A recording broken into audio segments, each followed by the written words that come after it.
Сәлем достар, мен сіздерге бүгін ромашка гүлінің тоқылуын көрсететін боламын.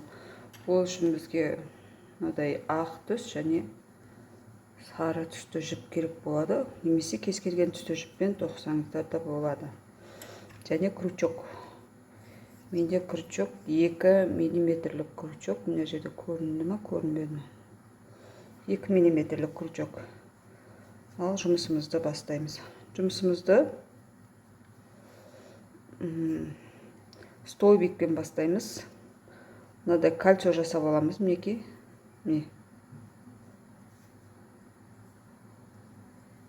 Мынадан өткізіп, мына жіпті алып шығамыз.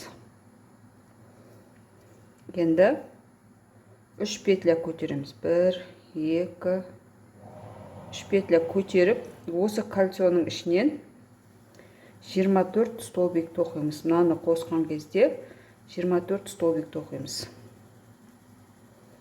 Мынау бізде 1 столбик болып есептеледі. 2. Кәдімгі столбик стынакедім тоқимыз. Іліп аламыз. Кольцодан жұмыс жібін шығарамыз. Өткіземіз 2 жіп. Өткіземіз 2 жіп. Осылай 24 столбик тоқимыз. Өте әдемі болып шығады. Тоқылуы да өте оңай. Қалай болып шығады десеңіздер, видеоның соңына дейін қарасаңыздар, толық түсініп аласыздар.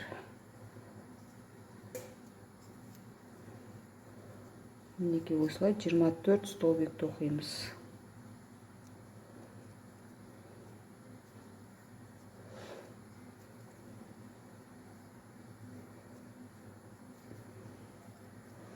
Осылай айналдырып 24 столбик тоқып шығамын қазір.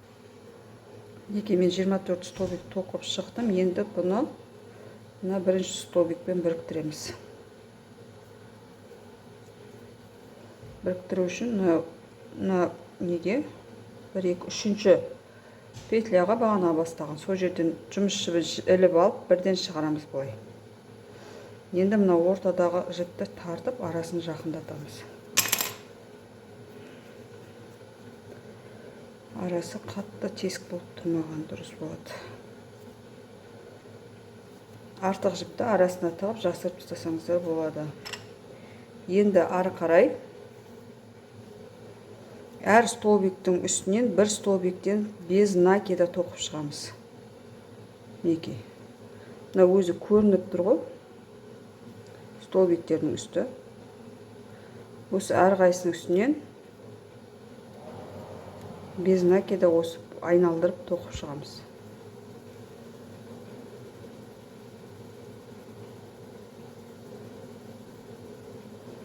Арасында қалып кетпесін, немесе бір неден екеуден алып жүрмеңіздер.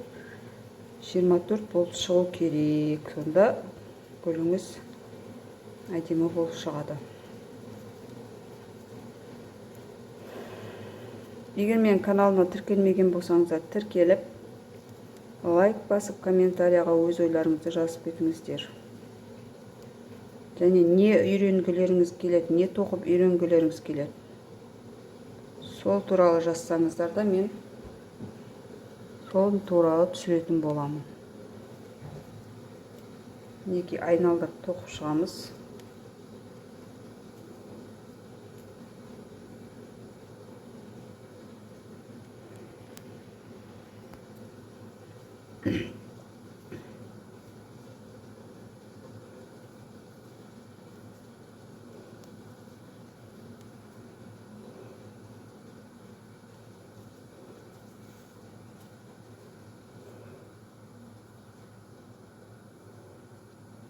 Екі, үш, төрт, бес, алты, жеті, 11, 12, 13, 14, 15, 18, 19, 20, 21 болды.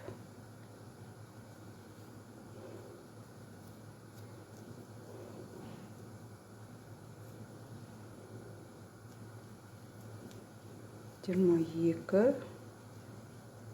мен 23. Мынаны жіпті қырқып алып,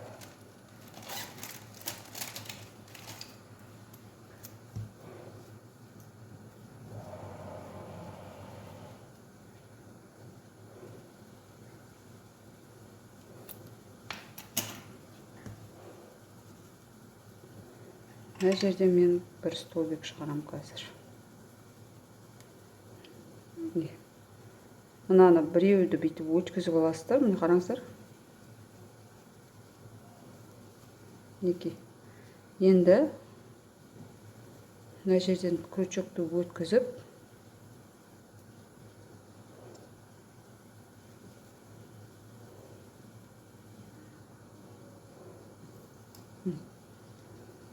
міне бір столбик шықты. Осылай 24 столбик шығардық. Енді ақ жіппен істейміз ары қарай жапырақшаларын. Егер ақ жібіңіз болмаса, басқа жіппен тоқуларыңызға да болады. Мына кез келген жерден іліп алсаңыздар болады.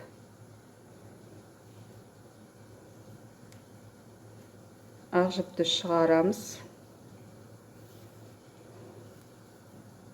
Осы жерден 5 столбик тоқимыз. 1, 2, 3, 4, 5 столбик тоқыдық.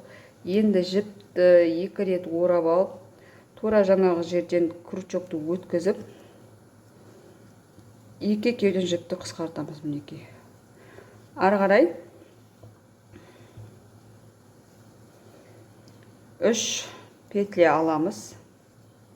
Енді мына жерден 7 столбик тоқимыз.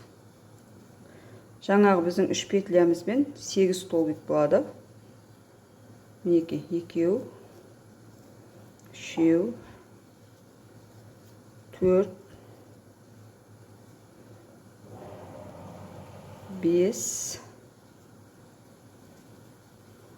6, 7 столбик тоқыдым. Енді келесі столбиктің үстіне бір столбик без накида тоқимын. Мына жіпті арасына қосып қыстырып жіберіңіздер.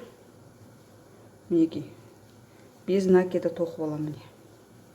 Ары қарай тағы да 5 столбик көтерем. 5 петля алам. 4, 5. Енді 2 рет орап, тура сол жерден бір столбик тоқимын. Мінекей. Енді тағы да 3 петля. 2, 3. Ары қарай мына жерден 7 столбик тоқимын. 1, 2, 3, 4,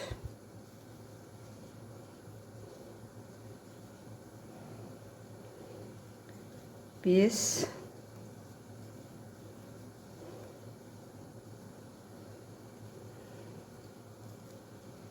6, 7. Енді келесі столбиктің үстіне бір столбик тоқимын. Без накида бір столбик тоқимын.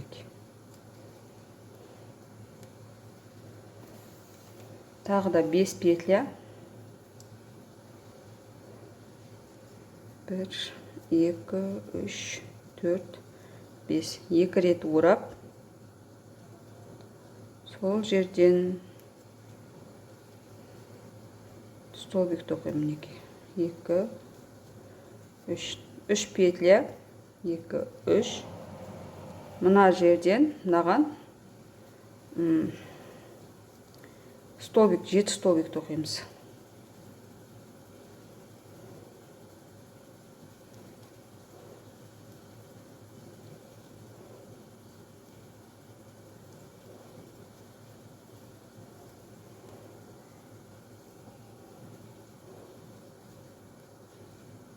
Төртеу, бесеу, 6, 7. Жұмыстың барысы түсінікті деп ойлаймын. Мына келесі столбиктің үстінен, мына жерден без накида бір столбик тоқимын. Мен қазір 3 жапырағын тоқыдым. Осылай әдемі болып тұрады. Бұл қазірше өстіп не қылып тұрғанмен, қазір арғы жағын жасаймыз. Мен ары қарай айналдырып қалған жапырақшаларын тоқып шығамын. Сіздер де солай тоқып алыңыздар. Міне мен айналдырып тоқып шықтым. Енді мына астындағы нелерін, мына жапырақтары бір тегіс болып тұру үшін мына астындағы бағана 5 петлядан көтердік қой, сол жермен біз біріктіретін боламыз. Ол үшін мінекей былай 5-ші петляға дейін осылай жасап көтереміз. Мінекей іліп алып тек шығара береміз мынадан. Бірінші басталған жапырақшамыздан бастаймыз. Мінекей. Мен соңғы петляны жапырақшаны мына жерден аяқтадым ғой, енді осы жерден былай көтереміз. Көтеріп, мынау соңғы 5-ші мына жерге 4-ші петляға келіп, 2 петля көтеріп, мына келесі жапырақшаның мына 4-ші петлясымен біріктіреміз. Мінекей. Мына жерден осы жерден іліп алып біріктіріп кете береміз. Тағы да 2 петля. Келесі жапырақ, мынадан бетіп іліп алмаңыздар, іліп алсаңыздар жіп қозғалып кетеді. Сол үшін мына петляға ілдіріңіздер, қозғалып кетпеу үшін. Мінекей. 1-2 столбик. Келесі неден, 5-ші петлядан іліп алып, мінекей. 1-2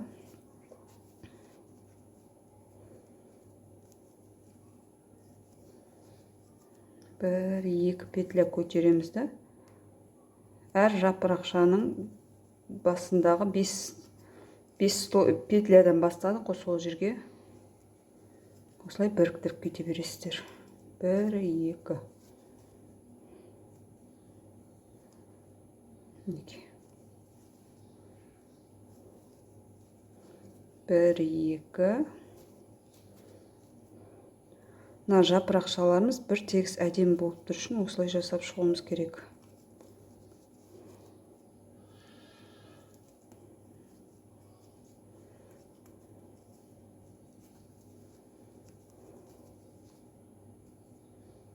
Мінекей.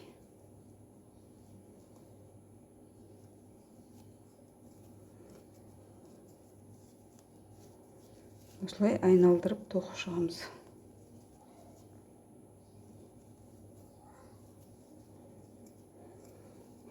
Екі петля ілеміз. Келесіден мына жерден іліп алып, без накида тоқимыз. Мына жерден іліп аламыз да, без накида тоқып кете бересіздер осылай.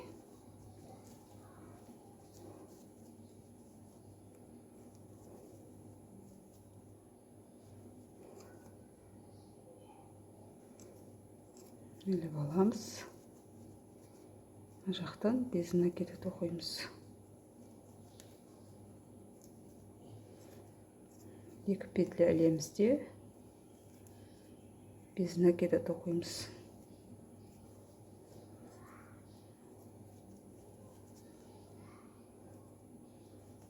Көрдіңіздер ғой, өте қарапайым, бірақ әдемі болып шығады. Бұны не үшін қолданамыз десеңіздер, мысалы үшін қыздардың шашына тағатын резинкаларына тағып берсеңіздер болады. Ободоктарына тақсаңыздар болады. Кез келген затқа аксессуар ретінде қолдансаңыздар болады. Сумкаларға тағып қойсаңыздар да болады.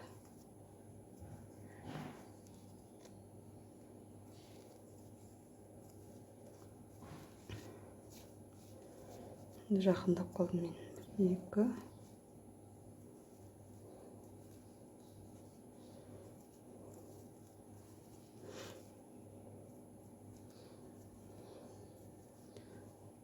Үлкендеу болғанын қаласаңыздар, қалыңдау жүппен тоқысаңыздар болады. Қалыңдау жүппен тоқысаңыздар, үлкендеу болады. Бірақ ортасын жіңішке жіппен тоқығандарыңыз дұрыс. Міне мен уже айналып келдім. Мына бірінші бастаған жапырақшама біріктіремін, мінекей. міне мына жақта мына жерге біріктіремін міне.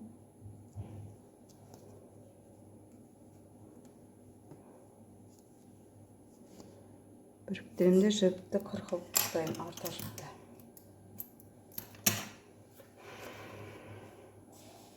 Мына жіпті сол артқы жағынан жасырып тастаймыз.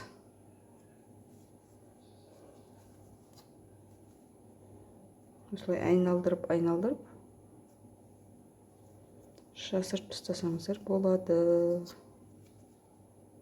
Жауырып көрініп тұрмау үшін.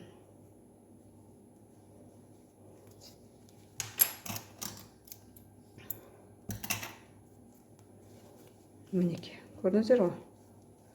Жаңа біріктірмегенде қалай болып тұрады, біріктіргеннен кейін қалай шықты. Мына жапырақтарды бір-бірінің үстіне бүйтіп әдемілеп еттестіріп қойсаңыздар, өте әдемі болады. Сіздерге ұнады деген ойдамын. Лайк басып, комментарияға өз ойларыңызды жазып кетіңіздер. Мінекей, осындай әдемі ромашка гүлі шықты. Түймедақ гүлі. Рахмет.